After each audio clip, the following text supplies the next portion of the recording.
네, 여러분, 안녕하십니까. 이원석 검찰총장이 윤석열 대통령 부인 김건희 여사의 명품백 수수 의혹과 관련해서 이제 전담 수사팀을 꾸려서 신속하고 철저하게 수사해서 진상을 규명하라, 이렇게 지시를 했습니다. 아, 너무 늦었죠? 아니, 늦었다고 생각할 때가 제일 빠른가요? 아무튼, 이런 지시를 왜 지난 5개월 동안 가만 놔뒀는가, 뭐 이런 얘기가 나오고는 있지만, 그러나 이왕 이렇게 시작을 했으니 이제 5월 이내에 뭔가 결과를 좀 내놔야 되는 것 아니냐. 6월로 넘어가기 전에, 다음 국회로 넘어가기 전에, 이런 뜻입니다. 이제 그런 얘기가 비등하고 있습니다. 윤석열 대통령이 취임 2주년 맞아서 이제 이번 주 9일 목요일입니다. 기자회견 가질 예정입니다. 그런데 이 자리에서 그 기자회견의 내용은 해병대 최상병 사망 사건 수사 외압 의혹 특검법 통과됐지 않습니까? 그리고 이제 김건희 여사 관련 그 수수 명품백 의혹 특검 뭐 이런 것들에 대해서 입장을 밝히지 않을 수 없을 겁니다.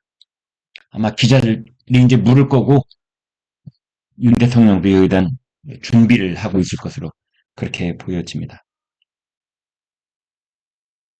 지금 정치권에서도 그렇고 국민 관심도 그렇고 여론, 뭐 언론 할 것 없이 지금 온통 특검 전국 속으로 휘말려 들어가고 있습니다.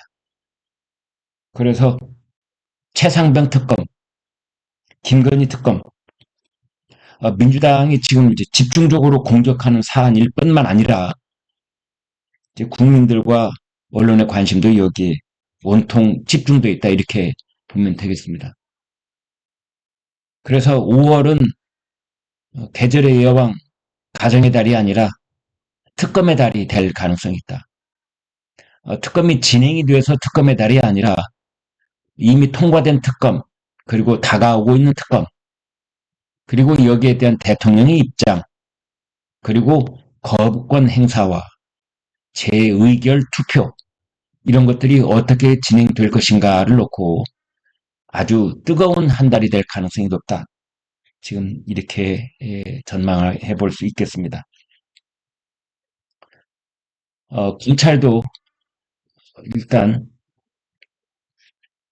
전담 수사팀을 꾸리는 것뿐만 아니라 왜 명품백 사건 고발장이 접수된 지 5개월이 되도록 제대로 수사를 하지 않았는지 설명을 해야 될 것이라고 생각을 합니다. 누가 봐도 손 놓고 있었던 것이 분명해 보이는 검찰이 민주당 쪽에서 도이치모터스 주가 조작 의혹 플러스 명품백 플러스 양평고속도로 뭐 이런 것들을 종합 특검을 하겠다. 이걸 발의를 하고 이제 강행 처리를 하려고 하자 뒤늦게 검찰이 수사 방침을 밝히는 것입니다. 이 따져보면은 명품백 특검까지 할 그런 사안이 전혀 아닙니다. 명품백, 대통령 부인, 아주 자극적인 단어가 동행하고 있기는 하지만 그 사안 자체는 복잡할 게 하나도 없습니다. 친북 목사, 그리고 친야 유튜버, 이 둘이 합작 기획을 한 함정 몰카 공작이라고 보면 되는 것입니다. 이건 분명히 함정을 파놓고 거기에 대통령 부인 김건희 여사를 빠뜨린 다음에 그것을 전부 다 몰래카메라로 촬영을 한 것입니다. 이건 누가 봐도 명백한 범죄 행위로 인한 어떤 사건이 빚어진 것입니다. 또 대통령 직무와 관련된 청탁이 오간 정황이 없습니다. 따라서 단순히 명품백 하나가 A의 손에서 B의 손으로 옮겨갈 뿐이지 거의 단 대가가 없었다. 이런 뜻입니다. 또 하나 여기서 가장 중요한 것 중에 윤석열 대통령이 이것을 알고 있었느냐, 부인 김건희 여사가 백을 받았다는 걸 알고 있었느냐, 여기단 증거가 하나도 없습니다. 법리적으로만 따져본다면 김건희 여사는 공직자가 아닙니다. 김건희 여사의 지위, 권한, 의무 등등을 규정한 법적 근거는 하나도 없습니다. 김건희 여사는 그냥 일개 민간인 신분입니다. 따라서 청탁금지법하고 엮을 수 있는 혐의를 구성할 수도 없고 처벌도 불가능한 것입니다. 그런데도 불구하고 검찰이 수사를 미루면서 봐주게 하는 것 아니냐, 이런 의구심이 일어났던 것입니다. 국민들도 그렇고 일부 언론들도 이걸 자꾸만 부채질했던 것입니다.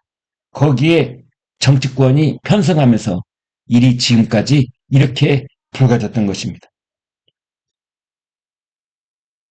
야당의 특검 공세가 본격화한 뒤에 뒤늦게 수사에 나선다고 하니까 이제 일각에서는 아니 특검을 피하려고 수사 신용만 내는 것 아니냐, 이런 지적이 나오는 것입니다. 어떻게 보면 검찰은 할 말이 없습니다. 이제 검찰이 그런 의구심에서 벗어나기 위해서라면 특검을 피하려는 꼼수, 이 의심을 벗어버리려면 김건희 여사 사건을 공정하고 철저하게 그리고 신속하게 수사를 해야 합니다. 이 몰래카메라를 동원한 함정 이 공작을 벌인 그 친북 목사라는 사람, 친야 유튜버, 이런 사람들 당장에 소환 조사를 해야 되겠지만 그뿐만이 아니라 김건희 여사도 소환 조사, 서면 조사 등등 가능한 모든 방법을 동원해서 조사를 해야 합니다. 검찰은 문재인 정부 검찰이 1년 반 넘게 수사하고도 혐의점을 찾지 못했던 주가 조작 사건도 이번에 조사해서 함께 결론을 내야 합니다. 그래야 야당이 특검을 고집할 명분이 사라지는 것이고, 설령 정치적으로 끝까지 특검을 고집한다고 해도 국민들이 다 알아서 판단할 것입니다. 자, 이것이 다가오고 있는 특검에 관한 문제고, 이제 이미 국회를 통과한 특검법, 최상병 특검법 얘기해 보겠습니다. 민주당이 행정부가 가지고 있는 수사권을 박탈을 하고 그걸 입법부로 가져오려고 하는 이 특검법을 시행함에 있어서 여야 합의를 무시하고 그 원칙을 저버리고 강행 처리한 것은 분명 잘못된 것입니다. 특히 특검 추천권을 민주당이 독차지한다든지 또 언론 브리핑을 통해 정치적으로 악용할 여지를 둔 것 또한 문제이긴 합니다. 그러나 애초에 최상병 사건을 제대로 해명하지 않고 그리고 그 외압의 의혹을 받고 있었던 공수처 피의자인 이종섭 전 국방장관을 주 호주대사로 임명해서 출국시킨 대통령실의 대처가 논란을 키운 것 또한 사실입니다. 따라서 이제 이번 주 5월 9일 목요일 열리게 될 대통령 기자회견에서 사건 경위를 소상히 밝히지 않는다면 이 일은 계속 커져갈 수밖에 없는 것입니다. 만약 윤 대통령 기자회견에서 최상병 특검법을 거부해야 하는 그 거부권 행사의 당위성만 강조를 한다면 국민들은 쉽게 납득하지 못할 것입니다.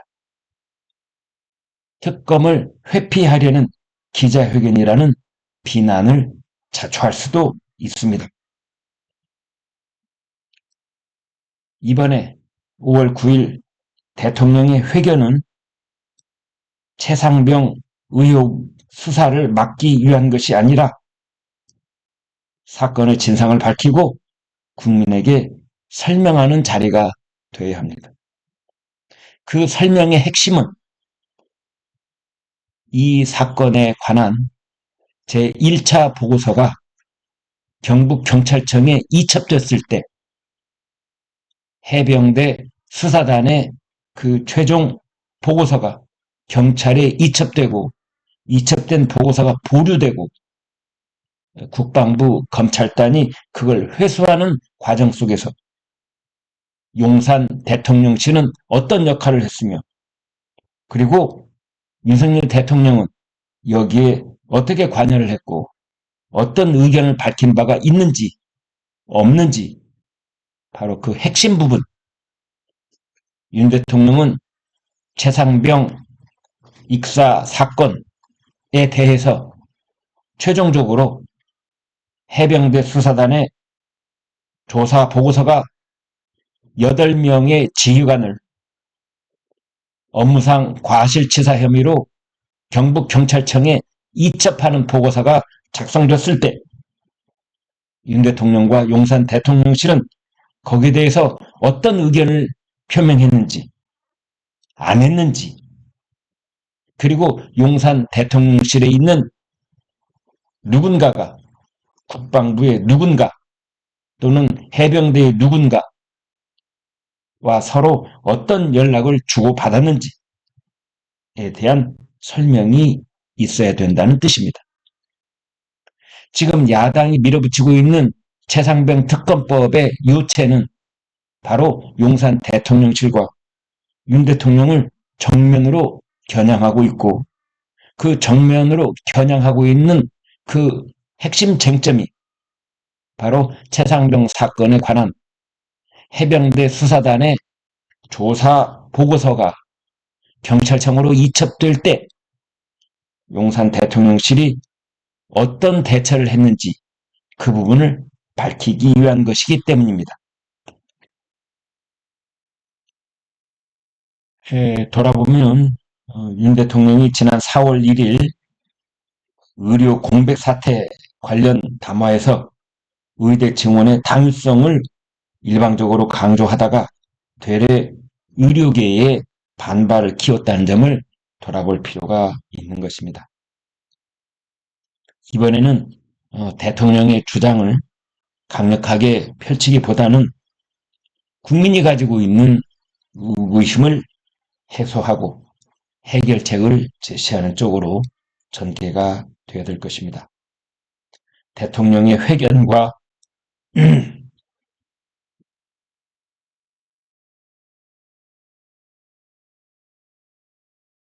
검찰 수사가 조금이라도 껌을 물타기 하려고 하는 것이다.